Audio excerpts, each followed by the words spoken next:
Right now, is there enough housing for all undergrads at UW-Madison? Why local developers and property owners are butting heads with UW-Madison over this issue.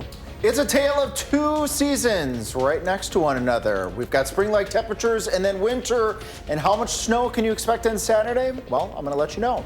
And Vice President J.D. Vance visits Wisconsin following the State of the Union address. His message to voters and reaction from Democrats. Community News 3 now at 6. Good evening. Thanks for watching. I'm Eric Fronsky. And I'm Sarah Carlson. We begin with the weather, where temperatures are turning warmer tomorrow. There's Chief Meteorologist Alex Harrington with a look at the forecast. Yes, warmer tomorrow. We were up into the upper 30s and lower 40s today. How about this? 50s on for size on Friday. Saturday, though, we flip from spring right back to winter, and it is winter, and we could use the precipitation in the form of light snow because, believe it or not, we are dealing with moderate drought conditions for the better part of southwest Wisconsin, and that's actually good news that we've got wet weather in the forecast late next week. That's going to help out those soil conditions. We'll talk more about that in a little bit, but those temperatures tomorrow climbing up well into the 50s. We could have some upper 50s in some parts of southern Wisconsin, especially for areas near the Wisconsin-Illinois border. These temperatures 20 degrees above normal for this time of year. Then we turn our attention to keep you ahead of the next weather maker. That's a Clipper-like weather system that will bring light snow, and I want to emphasize light snow to southern Wisconsin as we go into Saturday morning, lasting into the Saturday afternoon time frame. All of southern Wisconsin has the chance of this light snow. We're looking at about 1 to 3 inches, 1 to 2 in most cases, with an isolated 3-inch amount. When I come back, I'm going to take us through the start, the middle, and the end of that light snow coming in on Saturday, and then we'll also talk about our weather forecast, the trends going all the way into the middle of March. It may surprise you what we'll be tracking as we go a little bit further into March weather-wise. That's coming up. Thank you so much, Alex. UW-Madison's housing situation is now under debate. The university says it is filled past capacity, but a new study says UW has more than enough room for students. Our Tanisha Shaw is breaking down these new numbers. Tanisha. Hi, Eric and Sarah. A group of nonprofits and developers conducted this study. They said with the current student housing from UW and private property managers, there are enough beds for undergrads at UW-Madison.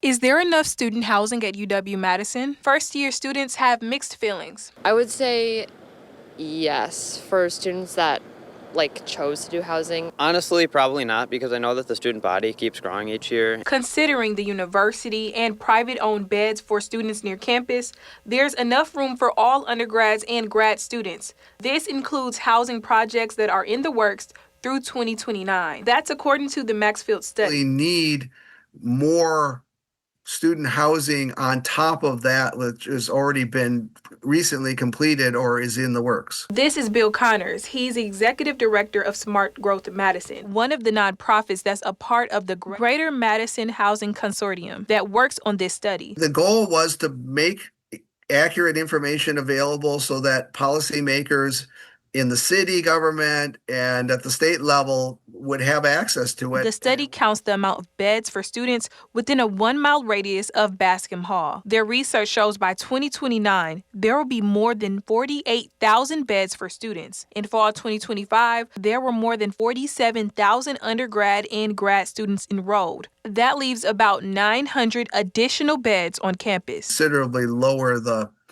pressure on them and the feeling that they've got to move fast or they're out of luck. University officials told me via email that in fall 2026, they're operating at 115% capacity at their residence halls. They also told me that the study doesn't account for how competitive it is to get an apartment off campus. You'll have beds in some of the dorms I've been in that are just back to back to back, basically, especially in triples, and they'll have one closet space for 3 people. Considerable need for more housing, but maybe not such a need for purpose-built student housing. UW-Madison sent me a statement saying they find this study to be, quote, flawed, and the enrollment numbers do not accurately represent the number of first-year students at UW. Tanisha, thank you. A pedestrian is hurt after getting hit by a vehicle this morning. This happened near Toki Middle School and Orchard Ridge Elementary. The first responders were called to Russet Road. This is about 8:30. One person was taken to the hospital. Emergency crews have not confirmed if the person was a student or not. The extent of their injuries unknown. We'll provide updates as we get them to this story on News 3 Now and also channel3000.com. The Madison Fire Department says there are no injuries after a vehicle drove through a garage on the east side. Emergency crews say an SUV backed through the garage door of a duplex. The vehicle came from across the street, went into the building, and pushed in a part of the wall in the living room.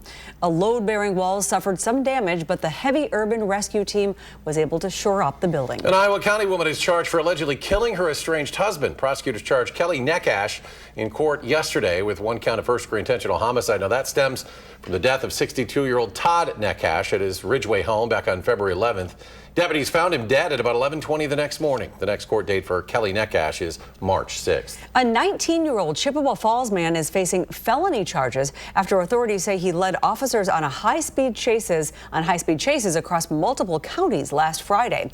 Investigators say Preston White was racing other drivers near Portage when he first pulled over for police, but then sped off, reaching speeds over 100 miles per hour and driving into oncoming traffic. Officials say White fled after another stop, leading officers through Columbia and Juneau counties. Now, during this chase, a Juneau County deputy crashed on ice and did suffer some minor injuries. State troopers later found the vehicle in Osseo with the license plates allegedly removed. Law enforcement tracked White down in the Colfax area, where he was taken into custody, and he was later released on a $2,500 cash bond. Following President Trump's State of the Union address this week, Vice President J.D. Vance visited central Wisconsin today to support the president's economic policies. Speaking at Point Precision in Plover, the vice president showed support for Republicans running for office in the state. That includes gubernatorial candidate Representative Tom Tiffany and Representative Derek Van Orden, who's running for re-election in the state's 3rd congressional district. Vice President also answered questions on several topics, including on if the Trump administration would withhold federal funding from the state if Governor Evers doesn't give up data on SNAP recipients and voter rolls. You know the right number of people who should be illegally voting in American elections? 0. You know the number of people who should be fraudulently collecting food stamps? 0. I want those benefits to exist for the people who need them. The only way to promise that is to get the fraud out of the system, and that's what we're trying to do in the Trump administration. No more. Meanwhile, Democratic U.S. Senator Tammy Baldwin gave a response ahead of the vice president's visit. The senator today criticizing tariff policy, calling it disastrous for Wisconsin families and also farmers. For farmers, these tariffs have shrunk export markets and have squeezed already very, very thin margins. And farming is the lifeblood for many communities across our state. And yet we continue to see an increasing number of family farms close every year. And for families, it has led to a squeeze at the grocery store as they are paying more and more. This was the vice president's first visit to the state this calendar year. He was last in Wisconsin back in August when he visited La Crosse, pushed the president's so-called one big beautiful bill. The Warner Dog Park is back open now, nearly 2 weeks after one dog died and others were sick after visiting. The park closed February 14th as a precaution and remained closed while staff investigated the cause of that dog's death. A survey last week did not find any visible concerns. Madison Park staff says the Wisconsin Veterinary Diagnostic Laboratory found no evidence of toxicity or significant underlying contagious disease leading to that dog's death.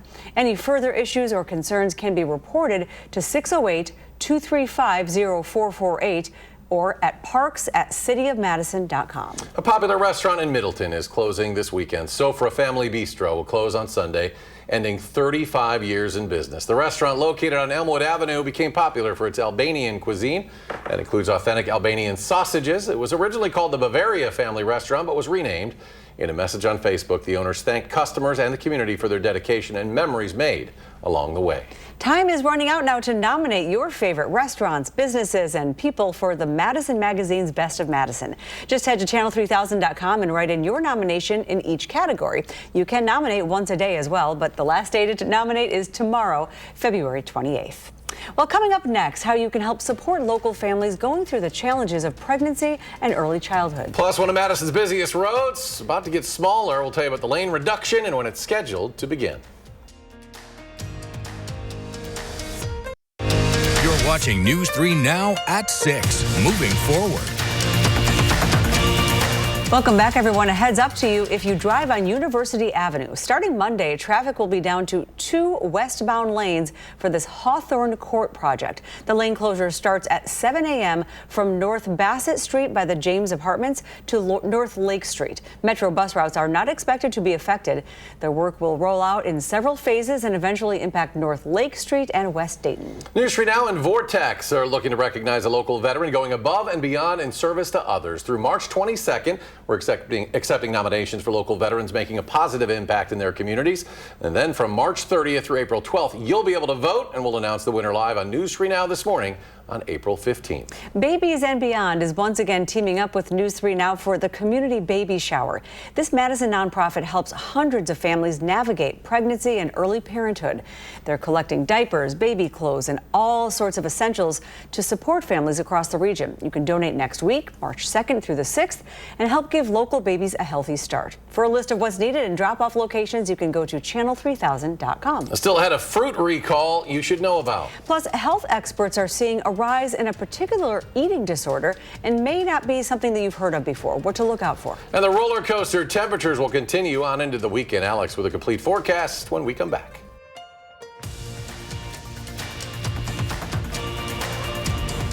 You're watching News 3 Now at 6. Moving forward.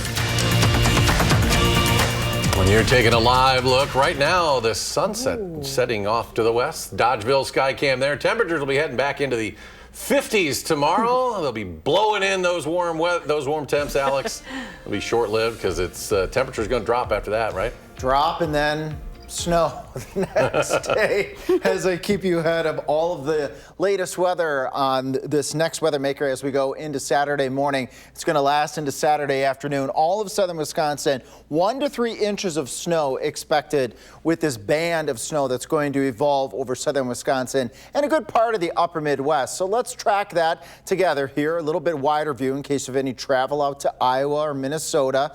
Expecting that band of snow to develop over southern Minnesota and northern Iowa during the morning hours on Saturday, and then press to the east into southern Wisconsin and parts of northern Illinois. If you're heading north up towards northern Wisconsin, probably going to miss out on this weather system. And it's quick, it moves through. Now we'll take a peek a little bit further into the future because there is another weather maker. It's barely showing up on the screen here as you go Sunday night into Monday morning. A stronger weather system likely going to dip to the south of southern Wisconsin as it looks like at this point in time. But it's a weather system we're keeping an eye on. That weather system could cause some heavy snow over the Ohio River Valley. Now, as we look closer here to home, snow in southwest Wisconsin, Dells, Viroqua, Lone Rock, Mineral Point, Platteville, and then to Madison and areas to the east by the lunch hour on Saturday. And the peak of that snow will be during approximately noon through the early to mid-afternoon hours on Saturday before it's out of here as we go a little bit later into Saturday evening, and then temperatures will be pretty chilly Saturday night. Total snowfall amounts, this is not a big winter storm. We're looking at 1 to 3 inches of light snow in southern Wisconsin. Yes, this band could toggle north and south just a little bit, but we all stand the chance at this point in time of about 1 to 3 inches of light snow. And there could be a couple slick spots on Saturday with temperatures below freezing. 29 on Saturday, 29 on Sunday, after that 54. But we will climb our way back up into the 40s and into the lower 50s as we head into the middle and latter part of next week. So a warm up on the way. Temperatures tonight pretty mild, pretty warm for this time of year. Well into the 20s. Will be 20 degrees above normal for highs on Friday. It will be breezy as well with winds gusting at times to 30 miles per hour. There's that snow chance on Saturday, and then the climb back into the 40s and into the lower 50s as we go further out into the 10-day period, and good chances for rain. We could use it because parts of southern Wisconsin are dealing with drought. Now, this Saturday, come join me, come join the National Weather Service and several other important weather groups here in southern Wisconsin. A free event where you actually can get some free storm spotter training among other weather talks that will go throughout the day. That's at Madison College from 9 a.m. to 4 p.m. Free parking, free to the public. This forecast here is also free, letting you know that our temperatures going way out into the middle of March, very likely going to be above normal for a good part of the country, and a good chance all that green green that you see there being wetter than normal. And we could use that. Surprisingly, had some folks reach out to me from Janesville. They wanted to know what our drought conditions were like. Parts of southwest Wisconsin, you're dealing with moderate droughts. We'll take the water in any form we can get, whether it's snow or whether it's rain. And it looks like rain, which makes you happy.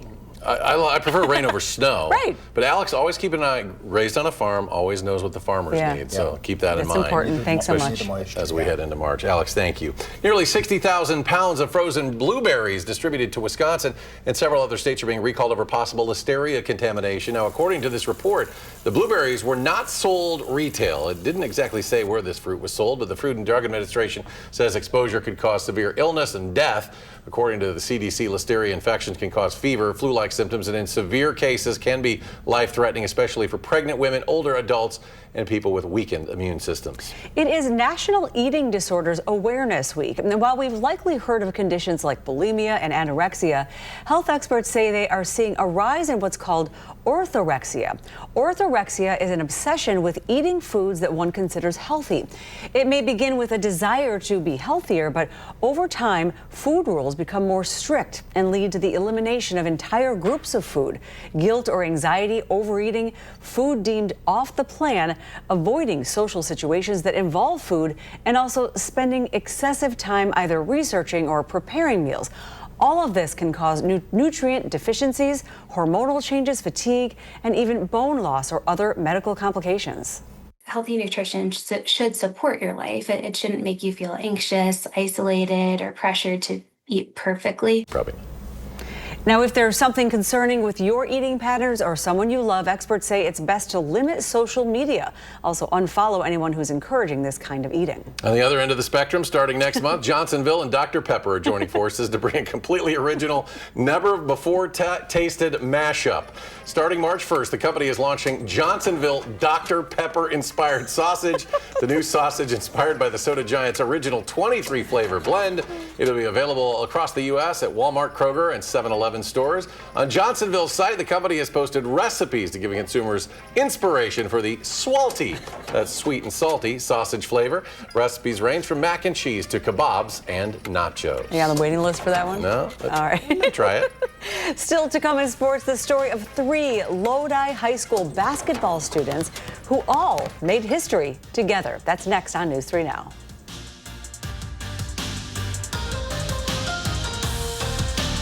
And now, News 3 Now Sports, brought to you by TDS. Welcome back. 3 seniors at Lodi High School are rewriting history. Our sports director, Andrew Banstra, takes you to the Blue Devil basketball court for a three-peat of history.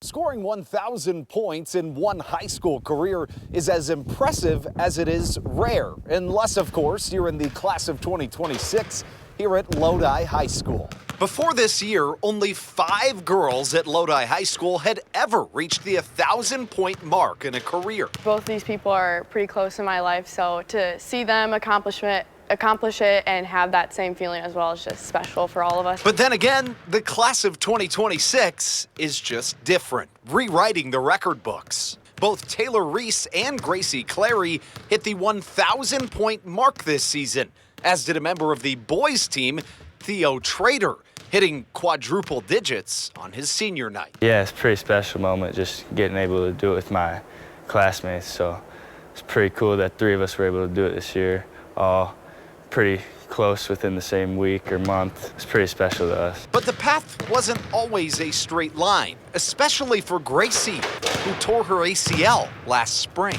The last 8 months just doing PT every day, like 3 times a day, and doing whatever I could to come back, and not even knowing if I was going to get any senior year for any sport, knowing like this was a really big injury and like it has a lot of effect on a lot of people. Beating the doctor's expectations, she made it back midway through her senior season. When I first stepped on the court, I got a standing ovation. It was really like I think I'd remember that forever, knowing like I finally got back on the court and I got support from everyone in the gym and like everyone was encouraging me, and then I got my first point. That was almost more memorable than scoring my 1,000th. More impactful too for Taylor to reach the milestone in the same year as her partner in crime. She's always sort of been my other girl on the court, my duo, so for her to hit it and me to hit it both in our senior year after starting together as a freshman, it was super special. 3 seniors, 1 class, 3 milestones, and memories that'll last a lifetime. Yeah, we're pretty close, so it's fun having them do it as well. All sharing the same moment. Definitely something that will stick with me for the rest of my life, I think, and I'll look back on and be proud of that moment. Lodi's 1,000-point trio made a legacy for themselves and are excited for their next steps at the collegiate level. Here at Lodi High School, I'm Andrew Banstra for News 3 Sports. Andrew, thank you. And coming up tonight on News 3 Now at 10, a Madison restaurant that's been open for nearly 60 years is closing its doors for good this weekend. News 3 Now's Marin Rosen hears from the owners at Portobello on the legacy being left behind.